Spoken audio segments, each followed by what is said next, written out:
አደም ዓለይሂ ሰላም ምን ይላል አላህ? ያ በኒ አደም ላ የፍቲነነኩም ሸይጣኑ ከማ አኽረጀ አበወይኩም ሚነል ጀና ይላል። እናንተ የአዳም ልጆች ሆይ ይላል አላህ በቁርአን ላይ፣ እናንተ የአዳም ልጆች ሆይ ሰይጣን እንዳይፈትናችሁ አባታችሁን ከጀነት እንዳስወጣው ሁሉ እያለ ይናገራል። እንዴት ነው? በደም ውስጥ ገብቶ ነው ወይ? ላ አይደለም። ንግግር አድርጎለት ወይም ደግሞ ውስዋስን ሰጥቶት ነው። ውስዋስ ይባላል። የሆነ ክፉ ስራን እንድታደርግ አንተን እንትን ማለት በቃ በሀሳብን መልቀቅ በአንተ ላይ ይሄ ውስዋስ ተብሎ ይጠራል። ያን ነገር ያደርጋል ለማለት እንጂ እንደው በቀጥታ ሄዶ በደማቸው ውስጥ ገብቶ ይዞራል ማለት አይደለም። ራሱን የቻለ አካል ያለው ነው ሰይጣን ብሎ ማለት በእሳት የተፈጠረ አካል ነው። ያ እሳት መጥቶ በሰውነታችን ገባ እንደዛ አይደለም። ነገር ግን ውስዋስን ያደርጋል። ያ ማለት ማንኛውንም የአዳም ልጆች ሁሉ ለመወስወስ ይቀርባል። በማን ላይ ነው ስልጣን የሌለው? ቢልአንቢያ ወልሙርሰሊን፣ በነቢያቶች ላይ ስልጣን የሌለው መርሱ። አላህ ቃል በቃል ቁርአን ላይ ሲናገር ኢነ ዒባዲ ለይሰ ለከ ዐለይሂም ሱልጣን ይለዋል። አንተ በነቢያቶች ላይ ስልጣን የለህም አለው። ራሱ ሰይጣንም ሲናገር ኢላ ዒባደከ ሚንሁሙል ሙኽለሲን አለ። አንተን ጥርት አድርገው የሚገዙህ ላይ ግን ስልጣን እንደሌለኝ ሳውቃለሁ እያለ ይናገራል። እሺ ጆሮአቸው ላይ ይሸናል የሚባለውስ? እሱም እንዲሁ ጆሮአቸው ላይ ይሸናል ሲባል ጊዜ ሐዲሱን ሲናገሩ ነብዩ ሰለላሁ ዐለይሂ ወሰለም አንድ ሰው የሱብሒን ሶላት ሳይሰግድ ፀሐይ እስኪወጣ ድረስ ወቅቱን አሳልፎ የሚነሳ ሰው ባለ ሸይጣን ፊ ኡዙኒሂ አሉ፣ ሰይጣን በጆሮ ላይ ሸንቶበታል አሉ። ይሄም እንዲሁ ቀጥታ የሚፈታ ሳይሆን ምን ያክል ከአምልኮ እንዳዘናጋው ለመግለጽ እየተናገሩ ነው ነብዩ ሰለላሁ ዐለይሂ ወሰለም፣ ምን ያክል ከአምልኮ እንዳዘናጋው። ምክንያቱም ሐዲሱ ላይ ብታዩ ሄዳ ትልቅ የአምልኮን ስርዓት ሰው በእንቅልፍ እንዳሳለፈ የሱብሒን ሶላት ትልቁ የአምልኮ ስርዓት ነው። ትልቁ የአምልኮ ስርዓት ሱብሒ ሶላት ነው። ያንን ሰውየው በእንቅልፍ ምክንያት አሳልፎ ፀሐይ እስኪወጣ ድረስ ያሳለፈ ሰው ይሄ ሰይጣን በጆሮ ላይ ሸንቷል ሲሉ ሰይጣን ምን ያክል በእርሱ ላይ በተጫወተበት ስራቸው ጊዜ ከአምልኮ እንዳራቀው ለማለት ነው እንጂ መጥቶ ተጫወተበት ምናምን አይደለም። እሱ ነው እና ሰላይ ንግግር የሚቆነጥጣቸውስ ሲወለዱ የሚቆነጥጣቸው ጥሩ ጥያቄ። እሱ ላይ ብዙ የሚነሳ ነገር ስላለ እንዳውም በደንብ ላብራራላችሁ። ነቢዩ ሰለላሁ ዐለይሂ ወሰለም ሐዲስ ላይ ማ ሚን መውሉድን ኢላ ወየመስሁ አሸይጣን ኢላ ዒሳ ወኡሙሁ አው ከማ ቃለ ነቢዩ ሰለላሁ ዐለይሂ ወሰለም። ነቢያችን ሰለላሁ ዐለይሂ ወሰለም ምን አሉ? ማንም የሚወለድ ህፃን የለም ሰይጣን የሚነካው ቢሆን እንጂ። የመስሁ ማለት የሚነካው፣ መሰ ማለት ነካ ማለት ነው። የሚነካው ቢሆን እንጂ ሰይጣን የሚነካው ቢሆን እንጂ። ማን ሲቀሩ? ዒሳንና ማርያምን ሲቀር አሉ። ዒሳና ማርያም ሰይጣን የሌለባቸው እነርሱ ናቸው፣ ሌላው እንዳለ የአደም ልጆች ያለበት ማለት ነው ብለው ሸረግቡት ያላቸው። አሁን ይሄን ግንዛቤውን እንገራችሁ። አው ሐዲሱ ቃል በቃል ምን ይላል? ማንም የሚወለድ ልጅ የለም ሰይጣን የሚነካው ቢሆን እንጂ ዒሳንና እናቱን ሲቀር። አንደኛ የዒሳና የእናቱ አስተዋጽኦ ምንም የለበትም። እዚህ ላይ ልታውቁ የሚገባ የመጀመሪያው ይህንን ሲያነሱላቸው ክርስቲያን መምህሮቻቸው ዒሳንና ወይንም ደግሞ ኢየሱስንና ማርያምን ከሌሎች ለይተው ለማሳየት ሊፈልጉ ይችላሉ። ላ እዚህ ላይ የእነርሱ አስተዋጽኦ ቢኖር እሰየውሽ እንደውን ሄድ። ነገር ግን ያ ነገር የእነርሱ ሳይሆን የእናታቸው የሐና ነው። ቀጥታ ይሄ የሚመለሰው ወዴት ነው? ሱራ አልዕምራን ላይ የዕምራን ቤተሰብ ያ ማለት የዒሳ ቤተሰቦች የማርያም ቤተሰቦች ታሪክ አለ 2/3 ምዕራፍ ላይ። እዛ ላይ ስትሄድ ጊዜ ሐና ምን ብላ ዱዓ አድርጋለች?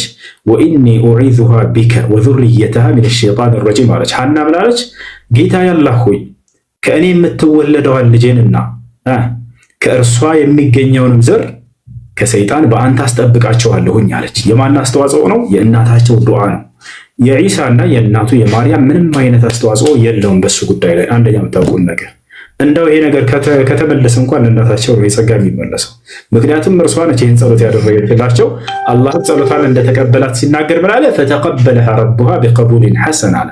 እኔም ጌታዋ አላህ ይህን ልመናዋን በመልካም አቀባበል ተቀበልኳት ብሎ ተናገረ። ስለዚህ አላህ ተቀበላትና ከሰይጣን ጠብቅልኝ ስላለች ጠበቀላት። ሰይጣን መጥቶ የአደም ልጆች ልክ ሊወለዱ ሲሉ የሚነካውን እንዲጠበቅላት ለመነችው፣ ጠበቀላት። አንደኛ እርሱን ያዙ። ታዲያ ሌሎቻችንስ አልተጠበቅንም ማለት ነው? ላ የምንጠበቅበትን መንገድ ኢስላም አስቀምጦታል። ይታችኋል አይደል? የምንጠበቅበት መንገድ ምንድነው? ሐዲስ ላይ ቃል በቃል ማስረጃ ቃል ነብዩ ሰለላሁ ዐለይሂ ወሰለም ሰለላሁ ዐለይሂ ወሰለም ምን አሉ? ማንኛውም ህፃን ከሰይጣን እንዲጠበቅ ልክ ዒሳና ማርያም እንደተጠበቁ የምንችልበትን መንገድ ኢስላም አስቀምጧል እያልኩኝ ነው። ምን አሉ ነብያችን ሰለላሁ ዐለይሂ ወሰለም? አንዳችሁ ሚስቱን በሚገናኝ ጊዜ ፈልየቁል ቢስሚላህ አላሁመ ጀንብና ሸይጣን ወጀንብ ሸይጣን ማ ረዘቅተና። ፈኢን ሩዚቀ በይነሁማ አልወለድ ለም የዱርሁ አሸይጣን። አንድ ባል ከሚስቱ ጋር ኒካ አድርጎ በግንኙነት በሚያደርግ ጊዜ ይህን ዱዓ ካላሉ ነቢ ሰለላሁ ዐለይሂ ወሰለም አምላካችን አላህ ሆይ ከሰይጣን አርቀን ከኛ የምትለግሰንንም ጸጋ ልጃችንን ከሰይጣን አርቀልን ብሎ ከጸለየ ሰይጣን ያልጅ አይጎዳውን በፍጹም አሉ ያ። ስለዚህ ለዒሳ የሆነው ለማርያም የሆነው እጅግ በጣም ቀላል የሆነ ነገር ማንኛውም ሰው የሚያገኘው የሆነ ጸጋ ነው። ሐና ያንን ዱዓ ስላደረገች ተሰጠች። ሌላውም ይሄንን ዱዓ ቢያደርግ የሚሰጠው የሆነ ነገር ነው ማለት ነው። ወታቻለረ እንደኛ ያ ነው እንደኛ ያ። ሌላኛው ነገር ምንድነው? አንድ ገና ብዙ ነገራቶች ላብራራለሁ በዚህ ሁሉ ተንተርሱ። ሌላኛው ነገር ምንድነው? እዚህ ቦታ ላይ ነቢያቶችን እንደማይነካቸው ሰይጣን ተገልጿል። እነ ዒባዲ ለይሰ ለከ ዐለይሂም ሱልጣን ብሎታል። ገና ሰይጣንን ሲያወርደው ጊዜ በነቢያቶች ላይ ምንም አይነት ስልጣን የለህም ብሎ ቃል በቃል ተናግሮታል።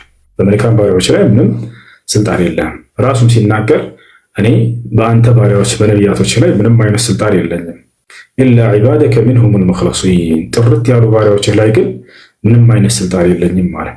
ዩሱፍ ለምሳሌ ከነቢያቶች መካከል ኢነሁ ሚን ዒባዲናል ሙኽለሲን አለው አላህ፣ እርሱ ጥርት ካሉ ባሪያዎች መካከል ነው እና እያለ ይናገራል። ነቢያቶቹ ዒባዱ አላህ ሱብሓነሁ ወተዓላ ሙኽለሲን ጥርት አድርገው አምላክን አላህን የተገዙ ናቸውና እነርሱን ጠብቋቸዋል። ለኛ ያ ነው። ሌላው ነገር እንደው ይነካል ሲባል ጊዜ ከምን አያይዘው እንደሚነግሯቸው ታውቃላችሁ? ከኃጢአት ጋር ሰይጣን በእነርሱ ላይ ስልጣንን ስለመኖር ላ አይደለም። ሐዲስ ቀጥታ የሚለው ምንድነው? ከኃጢአት ጋር ምናምን የሚያዝ ነገር አይደለም። ሰይጣን ይነካዋል ሲባል መጥቶ ነካ ብቻ አድርጎ መሄድ ነው፣ ሌላ ነገር አይደለም። ከምንም ያንን ህፃን ላይ ከመቆጣጠር ሰይጣናዊ ነገር ከማድረግ ምንም የተያያዘ ነገር አይደለም። ገና ህፃን ልጅ ነውና ምንም ስለ ሰይጣን የሚያውቀው ነገር የለም። ገዛች አላለ። ስለዚህ መጥቶ ይነካዋል አለ እንጂ ነብዩ ሰለላሁ ዐለይሂ ወሰለም እንደው ሰይጣናዊ ስልጣንንና ስራን በዚያ ላይ ሰይጣን ስራውን ይሰራል ማለት አይደለም። ይሄ ነው። ገብቷል? እሺ አሪፍ ነው። እሺ ለምን ይነካቸዋል እኮ የሚለው ነው። እሺ እንግዲህ ስልጣን ከሌለው እንግዲህ ስልጣን የለውም ሲባልባቸው ህፃናቶች ምን ከኃጢአት ጋር የሚያያዝ ነገር አይደለም እያልኩኝ ነው። ከኃጢአት ጋር የሚያያዝ የለም። አንድ ህፃን ልጅ አይደለም የዛኔ ተወልዶ ለአቅመ አዳም ለአቅመ ሔዋን እስኪደርስ ምንም አይነት ኃጢአት የሚባል በእርሱ ላይ አይያዝበት።